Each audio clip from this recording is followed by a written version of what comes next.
ನಮಸ್ಕಾರ ಎಲ್ಲ ದೊಡ್ಡ ಮಂದಿಗೆ. ನಾನು ನಿಮ್ಮ cool mini truck vlogger.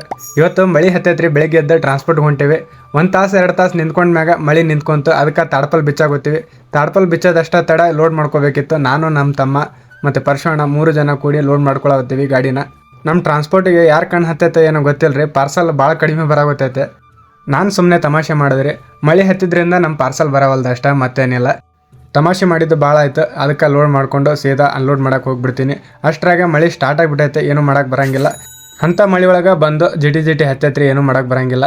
Box ಇದ್ದು ಬಾಕ್ಸ್ ಎಲ್ಲ ಅನ್ಲೋಡ್ ಮಾಡಿಕೊಂಡು ಹಂಗೆ ಮುಂದೆ ಬಂದ ತಕ್ಷಣವೇ ಒಂದು ಮೆಡಿಕಲ್ ಬಾಕ್ಸ್ ಬಂದಿತ್ತು, ಒಂದು 10. ಅದನ್ನೂ ಕೂಡ ಅನ್ಲೋಡ್ ಮಾಡಿಕೊಂಡು ಇವತ್ತು ಮತ್ತೆ ಫ್ರಿಜ್ ಬಂದವ್ರಿ, 10 ಫ್ರಿಜ್. ಅದನ್ನ ಲೋಡ್ ಮಾಡ್ಕೊಳತ್ತೀವಿ ನಾನು, ನಮ್ಮ ಅಮೀನಣ್ಣ ಹಾಗೆ ಅಮದಣ್ಣ ಕೂಡಿ. ಇಷ್ಟು ದೊಡ್ಡ ಫ್ರಿಜ್ಜಿಗೆ ನಮ್ಮ ಅಂಬಾರಿ ಸಾಲಂಗಿಲ್ಲ ರೀ. ಯಾಕಪ್ಪ ಅಂದ್ರೆ ಅವು ದೊಡ್ಡ ಫ್ರಿಜ್ ಅದಾವೆ. 4 ಫ್ರಿಜ್ ಹಾಕಿದ್ರೆ ಗಾಡಿ ತುಂಬಿಡುತ್ತೆ. ಏನೂ ಮಾಡೋಕೆ ಬರೋಂಗಿಲ್ಲ. ಹಿಂಗೆ ಮಾಡಿ ಲೋಡ್ ಮಾಡ್ಕೊಂಡೆ ಫಸ್ಟು. ಮತ್ತು ಅನ್ಲೋಡ್ ಮಾಡೋಕೆ ಬಂದೀನಿ ರೀ. ಎಲ್ಲ ಬಾಕ್ಸ್ನು ಅನ್ಲೋಡ್ ಮಾಡಿದೆ. ಫ್ರಿಜ್ ಟೋಟಲ್ 12 ಫ್ರಿಜ್ ಅನ್ಲೋಡ್ ಮಾಡಿದೆ. ಅಷ್ಟರಾಗ ನಮ್ಮ ಬಾಸ್ ಸ್ಕೂಲ್ ಟೈಮ್ ಆಗಿತ್ತು, ಕರ್ಕೊಂಬರೋದು. ಅಲ್ಲಿಂದ ಕರ್ಕೊಂಬರಾಗುತ್ತಿದ್ದೆ. ಅಷ್ಟರಾಗ ನಮ್ಮ ಫಾಲೋವರ್ ಕೂಡ ಸಿಕ್ಕಿದ್ರು. ಸಪೋರ್ಟ್ ಮಾಡ್ರಿ, ಹಿಂಗತ್ತೆ ಬೆಳೆಸಲಪ್ಪ ಯಪ್ಪ. ನಿಮ್ಮೆಲ್ಲರ ಪ್ರೀತಿ ವಿಶ್ವಾಸ ಹಿಂಗೆ ಇರಲಿ ಅಂತ ಹೇಳ್ತಾ ಇವತ್ತಿನ ವಿಡಿಯೋ ಮುಗಿಸ್ತಾ ಇದ್ದೀನಿ. ನಮಸ್ಕಾರ. ಮತ್ತೆ ಭೇಟಿಯಾಗೋಣ. ನಮಸ್ಕಾರ.